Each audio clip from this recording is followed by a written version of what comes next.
حضرت عمر جن کو تخت حکومت پہ بیٹھتے تھے اور ان کا تخت کو سونے زبرجد کا نہیں تھا، مسجد نبوی کی چٹائی تھی، اور سارا دن وہاں بیٹھ کے لوگوں کی باتیں سنتے، اور جب رات کے اندھیرے گہرے ہوتے عمر بھیس بدل کے مدینے کی گلیوں کا گشت کرتے۔ کہا تمہارے گھر سے دھواں نکل رہا ہے اور بچے رو رہے ہیں، ان کو کھانا کیوں نہیں دیتی؟ کہنے لگی عمر کی جان کو رو رہی۔ عمر کے پاؤں تلے سے زمین نکل گئی۔ کہا کیا ہوا؟ کہا 3 دن سے ہمارے ہاں کھانے کے لیے کچھ نہیں ہے، روزانہ بچے روتے ہیں اور میں ہنڈیا کے اندر پتھر ڈال کر کے نیچے سے آگ ڈالتی رہتی ہوں کہ بچے انتظار کر کر کے سو جائیں گے، کم وقت سو بھی نہیں رہے، اور وہ پتھر پکیں گے بھی کیا، اور میں عمر کی جان کو رو رہی ہوں۔ حضرت عمر کا کلیجہ دہلنے لگا، فوراً پلٹے، واپس بیت المال میں آئے، گھی کا ایک کنستر لیا، آٹے کی بوری لی، مرچ مسالہ جات بہت کچھ اٹھایا، اپنے کندھے پہ رکھا، بوری اپنی کمر پہ لا دی۔ عمر بیت المال سے نکلے تو آپ کے خادم اسلم نے دیکھ لیا، آگے بڑھا، کہا میرے آقا میں اٹھاتا ہوں۔ عمر کی آنکھوں میں آنسو ہے۔ کہا اسلم قیامت کے دن میرا بوجھ اٹھا لو گے؟ کہا قیامت کے دن تو اپنا اپنا بوجھ اٹھانا پڑے گا۔ کہا عمر کو آج اپنا ہی اٹھانے دو۔ حضرت عمر وہ گھی کا کنستر اور وہ آٹے کی بوری سر پہ اٹھائے ہیں اور اس خاتون کے گھر جاتے ہیں اور دستک دیتے ہیں۔ وہ جب دیکھتی ہے اس کی جان میں جان آ جاتی ہے۔ کہا جلدی جلدی آٹا گوندو، اور عمر سبزی کاٹنے لگ جاتے ہیں۔ حضرت عمر رضی اللہ تعالی عنہ سبزی تیار کر دیتے، ادھر آٹا گند جاتا ہے، اور پھر اوپر چولہا رکھا جاتا ہے، چولہے کے اندر آگ رکھی جاتی ہے، وہ کھانا پکانے لگتی ہے، آگ بجھتی ہے۔ تاریخ نے لکھا ہے آگ بجھنے لگتی ہے، عمر جھک کر کے پھونکے مارتا ہے، عمر جھک جھک کے پھونکے مارتا ہے۔ کھانا پک گیا اور بچوں کے سامنے کھانا رکھ دیا، بچے کھا رہے ہیں۔ اب بچے رو رو کے نڈال ہو چکے تھے۔ حضرت عمر اپنے ہاتھوں کو اور اپنے گھٹنوں کو اور اپنے پاؤں کو زمین پہ لگا کے، جس طرح بکری کا بچہ چلتا ہے، ویڑے کے اندر کبھی ادھر چلتے ہیں کبھی ادھر چلتے ہیں، تاکہ بچے مجھے دیکھ کے خوش ہوں اور دل میں کہتے عمر جتنا رلایا ہے اب اتنا ہنسانا بھی پڑے گا۔ تو کبھی عمر امیر المومنین، یہ میں کسی آج کے جو ہے وہ لوگوں کے ووٹوں پہ منتخب ہونے والے حکمران کی کہانی نہیں سنا رہا، میں اس عمر کی کہانی سنا رہا ہوں جو 23 لاکھ مربع میل کا حکمران ہے، آدھی دنیا کا بادشاہ ہے۔ حضرت عمر جو ہے جس طرح بکری کا بچہ چلتا ہے، اس طرح اپنے ہاتھ اور اپنے گھٹنے زمین پہ ٹیک کر کے جو ہے وہ اس طرح چلتے ہیں۔ بچے عمر کو دیکھ کے مسکراتے ہیں۔ جب بچے مسکرانے لگے تو حضرت عمر نے اس خاتون سے کہا بڑھیا عمر کو معاف کر دے۔ اس نے کہا تو اتنی ہمدردی کیوں کرتا ہے؟ کہا عمر بیچارہ بڑا پھنسا ہوا ہے، فکر ہے اس کو یرموک و فسطاط و حلوان کی، جب فتح ہے مصر تو تیاری ہے ایران کی، آتے جاتے وفد سے ملاقات بھی کرتا ہوگا اور شب کو معلوم حالات بھی کرتا ہوگا، کانٹوں میں الجھی ہوئی بیچارے کی جان ہے، نیند اس کو بھی آتی ہے، آخر وہ انسان ہے، میری بہن عمر کو معاف کر دے۔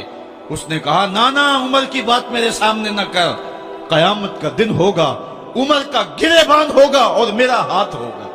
جب اس نے یہ بات کہی تو عمر برداشت نہ کر سکے، بچوں کی طرح بلک بلک کے رونے لگے۔ کہا وہ بد نصیب عمر تیرے سامنے ہے، آج ہی کہلا جو کہنا ہے، قیامت کے دن مجھے معاف رکھنا۔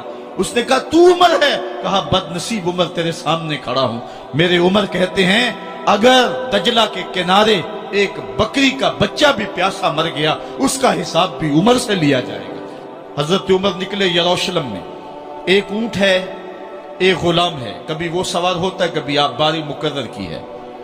جب قریب پہنچے یروشلم کے تو عمر کی باری نکیل پکڑنے کی اور غلام کی باری اوپر سوار ہونے کی آ گئی۔ غلام نے کہا آقا میں مرضی سے اپنی باری چھوڑتا ہوں، آپ آ جائیں، دشمنوں کے مفتوحہ علاقے میں آ رہے ہیں، تازہ تازہ علاقہ فتح ہوا ہے، اسلام کی شان و شوکت ظاہر ہو۔ عمر نے کہا اسلام کی شان و شوکت ایسے ظاہر نہیں ہوتی ہے، اپنی باری پہ تم بیٹھو گے، اپنی باری پہ میں بیٹھوں گا۔ لوگ منتظر کھڑے ہیں، دور سے جب دیکھا کہا اس کی ہیبت سے کانپتے تھے ہم، یہ تو کوئی حبشی لگتا ہے، رنگ کالا ہے، ہونٹ موٹے ہیں، اس سے تو زیادہ حسین اس کا غلام ہے جو آگے آگے چل رہا ہے۔ حضرت ابو عبیدہ نے کہا دھوکہ کھا رہے ہو، ہمارا آقا وہ نہیں ہے جو اونٹنی کے اوپر سوار ہے، ہمارا آقا وہ ہے جو لگام تھامے آگے آگے چل رہا ہے۔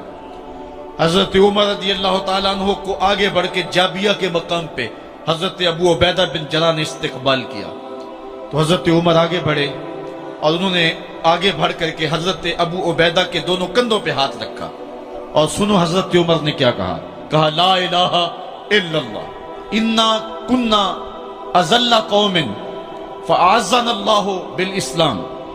کہا کہ لا الہ الا اللہ، اے ابو عبیدہ بن جراح، ہم ایک ذلیل قوم تھے اور اللہ نے ہمیں اسلام کی وجہ سے عزت عطا کی ہے۔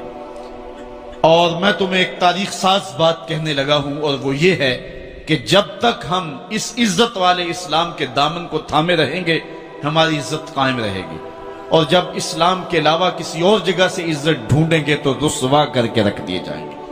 یہ ہے وہ خلاصہ جو حضرت عمر نے امتوں کے عروج و زوال کا بیان کیا ہے۔ اس امت کو جو خیرات ملی ہے تخت و تاج کی، وہ پینٹاگون سے نہیں ملی، وہ واشنگٹن سے نہیں ملی، وہ وائٹ ہاؤس سے نہیں ملی، وہ محمد عربی کے جوڑوں کا صدقہ ملی ہے۔ اس لیے جب ہم نے اسلام سے انحراف کیا، پاکستان حاصل کیا گیا تھا۔ پاکستان کا مطلب کیا؟ لا الہ الا اللہ۔ ہم نے اس نعرے کو چھوڑ دیا ہوا ہے، ہم نے انحراف کر دیا ہے۔ آج ہماری نظریں مغرب کی طرف لگی ہے کہ تخت و تاج اس سے نصیب ہوتے ہیں، اور دنیا کے اوپر ہم رسوا ہو کے رہ گئے۔ ہماری پستی، ہماری زبوحالی، ہماری ذلت کا سبب یہ ہے کہ جس جگہ سے ہمیں عزت ملی تھی ہم نے وہ مرکز ہی چھوڑ دیا ہے۔ اس مرکز حیات کو، اس مرکز زندگی کو، اس مرکز عزت کو ہم نے چھوڑ دیا ہے، اور دنیا کے اوپر ہم رسوا ہو رہے ہیں۔ انہی حضرت عمر کی کہانی ہے۔ وادی تہامہ سے گزر رہے تھے کہ بچوں کی طرح بلک بلک کے رونے لگے۔ کہا عمر جوان آدمی ہو اور بچوں کی طرح بلک کے رو رہے ہو؟ کہا تم نہیں جانتے، مجھے بچپن کی کہانی یاد آ گئی۔ کہا کیا کہانی ہے؟ کہا یہی عرض تہامہ تھی، میرے باپ خطاب نے مجھے 5 اونٹ دیے تھے، کہا انہیں لائن میں کھڑا کرو سیدھا۔ میں آگے والا سیدھا کرتا تھا، پیچھے والا ٹیڑھا ہو جاتا، پیچھے والا سیدھا کرتا، آگے والا ٹیڑھا ہو جاتا۔ میرے باپ خطاب نے مجھے بڑا مارا۔ کہا ایک عرب کے بیٹے ہو کہ تم سے 5 اونٹ لائن میں کھڑے نہیں ہوتے؟ کہا ایک زمانہ عمر پہ وہ تھا کہ اس سے 5 اونٹ لائن میں کھڑے نہیں ہوتے تھے، اور آج شرق سے لے کر غرب تک 23 لاکھ مربع میل کی حکمرانی، اور انسان بھی لائن میں کھڑے ہیں۔ یہ محمد عربی کے جوڑوں کا صدقہ نہیں ہے تو اور کیا ہے؟ عمر سے تو 5 اونٹ لائن میں کھڑے نہیں ہوتے تھے۔ تو یہ عزتیں، یہ تخت و تاج، یہ حکومتیں